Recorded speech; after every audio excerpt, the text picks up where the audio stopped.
Hey, welcome back. Today we're covering a topic that a lot of people find themselves navigating at some point: how to rent an apartment when your credit isn't in great shape. Bad credit can feel like a wall standing between you and a place to live. Some landlords will reject an application based on credit alone, even if you have a solid rental history and a stable income. But bad credit doesn't have to mean no options. There are real, practical strategies that can significantly improve your chances of getting approved. Today, we're walking through all of them. Let's get into it. Before you start searching for an apartment, the first thing you should do is pull your own credit report and know exactly what's in it. There are three major credit bureaus: Equifax, Experian, and TransUnion, and each one may have slightly different information on file. A landlord could pull from any of them, so it's worth checking all three. You can access your reports for free at annualcreditreport.com. Go through each report carefully and look for anything inaccurate: accounts you don't recognize, incorrect balances, payments reported as late that weren't, or outdated negative items that should have aged off. If you find errors, dispute them through the credit bureau's dispute process. Getting inaccurate negative information removed can improve your credit picture quickly, and the less legitimate negative information on your report, the better your chances of approval. Going into your apartment search knowing exactly what a landlord is likely to see puts you in a much stronger position than being caught off guard. The most direct way to get an apartment with bad credit is to find a landlord who doesn't run a credit check in the first place. Large apartment complexes managed by professional property management companies almost always require a credit check and tend to have strict approval standards. They're often less likely to make exceptions. Individual landlords, on the other hand, frequently have more flexibility. They may not run credit checks at all, or they may be more willing to consider the full picture: your rental history, your income, your character, rather than just a score. So, how do you find individual landlords? A few places to look. Craigslist's housing section is one. Individual property owners regularly list apartments, condos, townhouses, and houses there. You'll need to sift through listings since larger management companies also advertise there, but it's worth browsing. The classified section of your local newspaper, including online versions, is another option, particularly on Sundays when housing ads tend to be most plentiful. And you can also work with a real estate agent who specializes in rentals. Many homeowners, especially those who don't live locally, use agents to manage their rental listings. When you reach out to a property owner, ask upfront what criteria they use to approve tenants. If credit isn't part of their process, you're in a strong position. If it is, you still have additional options, which we'll cover next. A credit check isn't the only way a landlord evaluates a potential tenant. Getting someone to vouch for your financial reliability can carry real weight. Reach out to people who can speak to your responsibility: a previous landlord who can confirm you paid on time and took care of the property, a current or former employer, or even your bank. Ask them to write a brief credit reference letter on your behalf. Having a stack of positive references from credible sources can help offset what's on your credit report. If you have past due accounts showing on your report, especially anything owed to a previous landlord or a utility company, paying those off before you apply is particularly valuable. Once they're paid, ask the creditor for a letter or a printed statement confirming the account is settled in full.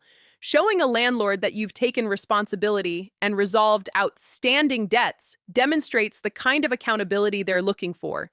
You might also consider writing a brief personal letter explaining what caused your credit issues: job loss, a medical situation, a divorce, and describing the steps you've taken since then to get back on track. A well-written, honest explanation can humanize your situation in a way that a credit score alone can't. One note of caution here: be thoughtful about when you use these letters. If a landlord hasn't checked your credit and doesn't know your history, handing them a letter explaining past financial problems could raise questions that weren't there before. Save the letter for situations where the landlord is already aware of your credit history and you want to provide context. Even if your credit is weak, strong income can go a long way toward reassuring a landlord that you can handle the rent. A common benchmark landlords use is that your monthly income should be roughly 3 to 4 times the monthly rent. Meeting that threshold doesn't just satisfy the landlord's requirement, it's also a useful personal check to make sure the rent is actually affordable for you. Come prepared with documentation. 2 or 3 months of recent pay stubs showing consistent income is typically enough to demonstrate financial stability. If you're self-employed or have a less traditional income situation, Bank statements showing regular deposits can serve a similar purpose.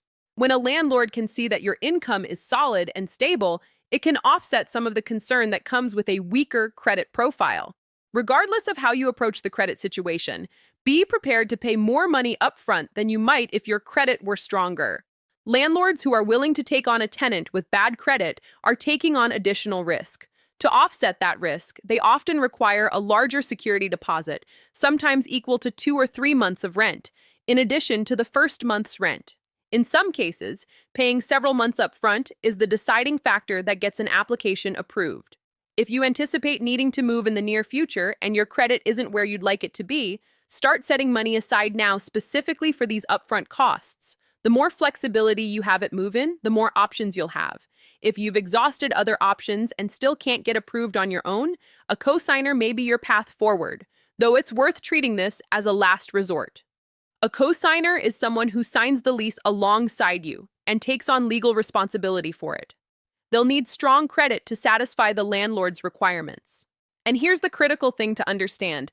If you fall behind on rent or get evicted for any reason, the landlord can legally pursue the cosigner for the full value of the lease. That's a significant risk to place on someone else. If someone is willing to cosign for you, take that responsibility seriously.